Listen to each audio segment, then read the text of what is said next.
Hello guys, welcome to my YouTube channel. आज मैं आपके लिए बहुत ही ज़्यादा इंटरेस्टिंग स्टोरी लेकर आई हूँ। बहुत पुरानी बात है। एक जंगल में दो पक्के दोस्त रहते थे। एक था गीदड़ और दूसरा था ऊंट। गीदड़ काफ़ी चालाक था और ऊंट सीधा सा। ये दोनों दोस्त घंटों नदी के पास बैठकर अपना सुख दुख बांटते थे। दिन गुजरते गए और उनकी दोस्ती बहुत गहरी होती गई। एक दिन किसी ने गीदड़ को बताया कि पास के खेत में पके हुए तरबूज है।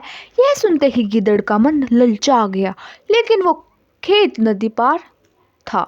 अब नदी को पार करके खेत तक पहुंचना उसके लिए मुश्किल था, इसलिए वो नदी पार करने की तरकीब सोचने लगा। सोचते सोचते वो ऊंट के पास गया। ऊंट के दिन के समय गीदड़ को देखकर पूछा, मित्र तुम यहाँ कैसे? हम तो शाम को नदी के किनारे मिलने वाले थे। तब गिद्दड़ ने बड़ी चालाकी से कहा, देखो मित्र, पास के ही खेत में पके तरबूज हैं। मैंने सुना है तरबूज बहुत मीठे हैं, तुम उन्हें खाकर खुश हो जाओगे, इसलिए तुम्हें बताने चला आया। ऊंट को तरबूज काफ़ी पसंद था। वो बोला, वाह, मैं अभी उस गांव में जाता हूँ। मैंने बहुत समय से तरबूज नहीं खाए हैं। ऊंट जल्दी जल्दी नदी पार करके खेत जाने की तैयारी करने लगा।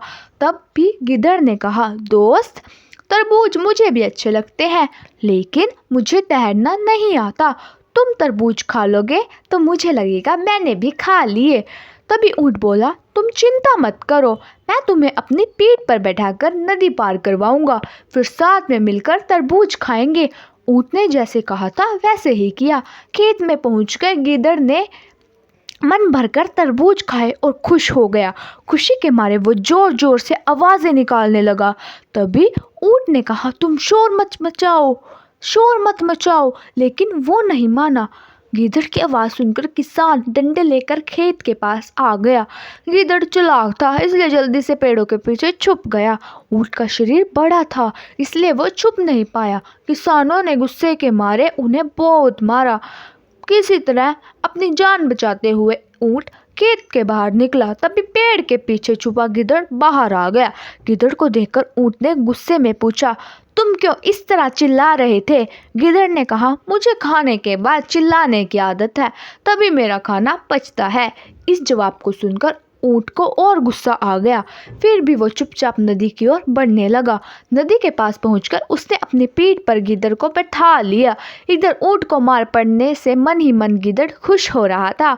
उधर नदी के बीच पहुंचकर ऊंट ने नदी में डुबकी लगानी शुरू कर दी। गिद्दड़ डर गया और बोलने लगा, यह क्या कर रहे हो?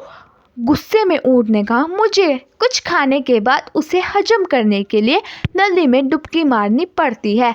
गिद्दड़ को समझ आ गया कि ऊंट उसके किए का बदला ले रहा है। बहुत मुश्किल से गिद्दड़ पानी से अपनी जान बचाकर नदी किनारे पहुंचा।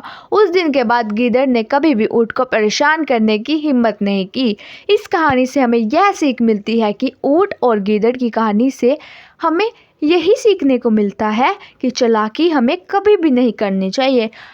अपनी करनी खुद पर भारी पड़ जाती है। जो जैसा करता है वैसा ही भरता है। धन्यवाद।